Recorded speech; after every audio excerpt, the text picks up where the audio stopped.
안녕하십니까, 박재원 세무사입니다. 자, 이번 시간에는 우리 돼지와 나돼지 이렇게 구분해 놨는데 이 구분을 좀 알아보겠고요.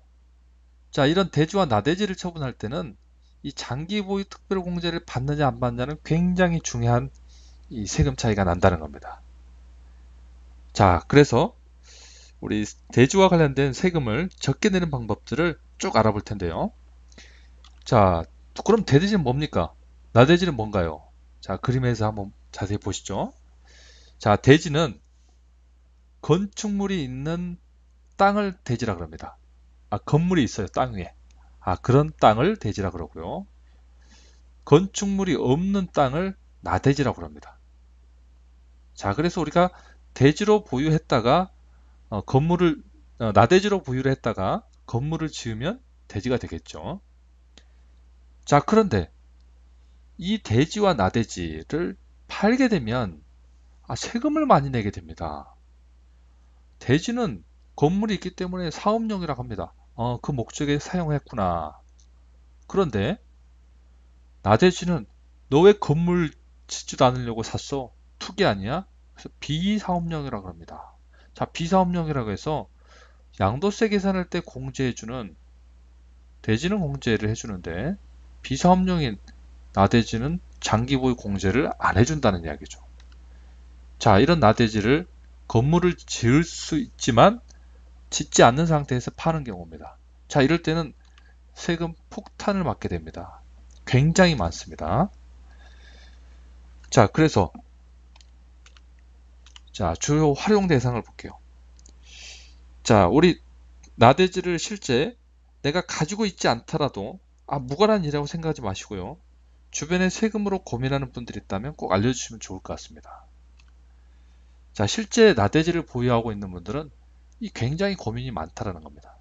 굉장히 고민이 많습니다. 두 번째는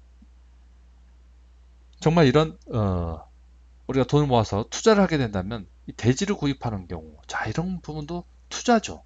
자, 투자하시는 분이 나중에 팔 걸 대비해서 세금을 잘 알아놔야 된다는 거죠. 자, 그래서 내가 지금 없더라도 나중에 팔 때를 대비해서 세금을 아끼는 방법, 이런 고급 정보를 알아놔야 정말 어, 전문가가 되는 거죠. 자, 세 번째는 부동산 관련 업입니다. 자, 이 대지라는 것은 바로 건물을 신축을 할 수 있는 그런 땅이지 않습니까? 자, 그래서 뭐 건축업자도 알아야 되고요. 뭐 건축사도 그런 내용들을 아셔야 되고, 세금 문제가 발생한다 그러니 부동산 관련 업을 하시는 분들은, 특히 중개업자들은 잘 알아두셔야 됩니다. 단연컨대 부자들이 이렇게 나대지로도 세금을 줄이는 방법을 알고 세테크를 하는구나, 이런 생각이 될 거예요. 자, 이런 내용들을 제가 공개를 하게 되면 다른 세무사들이 돈벌이가 줄어들 수 있습니다. 또 세금을 몰라서 이렇게 피해를 보는구나 하는 생각이 들게 될 겁니다. 자, 그래서 공유를 해드리는 겁니다. 자, 우리 팔게 되면 양도세라는 걸 내게 되죠. 자, 간단한 구조를 이렇게 좀 나열해 봤는데요. 자, 양도세는 판 금액에서 산 금액을 차감하고 기타 들어간 비용도 차감을 해주는 금액을 양도 차액이라 그럽니다. 자, 여기서 공제를 해주는 게 장기 보유 특별 공제인데요.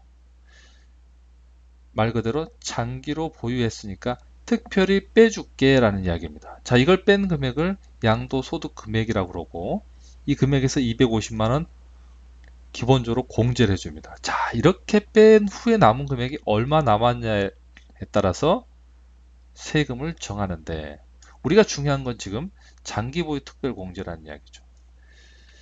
자, 얘는 도대체 뭐고 얼마를 공제를 해주겠다는 이야기냐? 누구를 해주느냐? 3년 이상 가지고 있는 부동산입니다. 1년 이상 가지고 있다? 이건 장기가 아니죠. 2년 이상 가지고 있다? 이것도 아닙니다. 3년 이상 가지고 있어야 되는데 사업용 부동산이라는 거죠. 사업용 부동산. 부동산을 해주는데 부동산 중에도 사업용에 맞는 거. 자, 그러면 우리가 기간은 금방 알 수가 있죠. 그래서 사업용이냐 아니냐 요거 판단하는 거고, 이것만 판단하면 된다는 거죠. 얼마를 해주냐? 보유기한이 최소한 3년이 넘어야 된다고 그랬고요.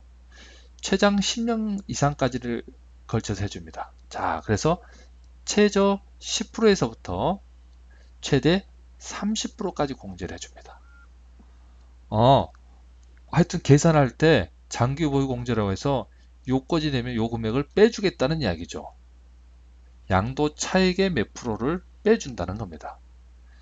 자, 그러면 도대체 그렇게 빼주면 얼마의 세금 차이가 납니까?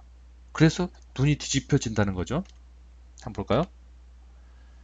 자, 사업용하고 비사업용으로 됐을 때 같은 부동산을 팔았을 때 세금 차이를 한번 계산해 보죠.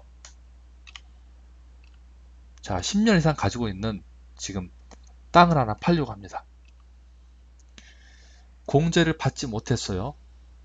양도 차익이 3억입니다. 즉 1억에 사서 4억에 팔았다고 가정을 해보죠. 자, 그래서 3억의 차이가 발생했는데 장기 보유 특별 공제를 받지 못하니까 어떻게 되죠? 네, 0. 과세표준 그대로 3억입니다.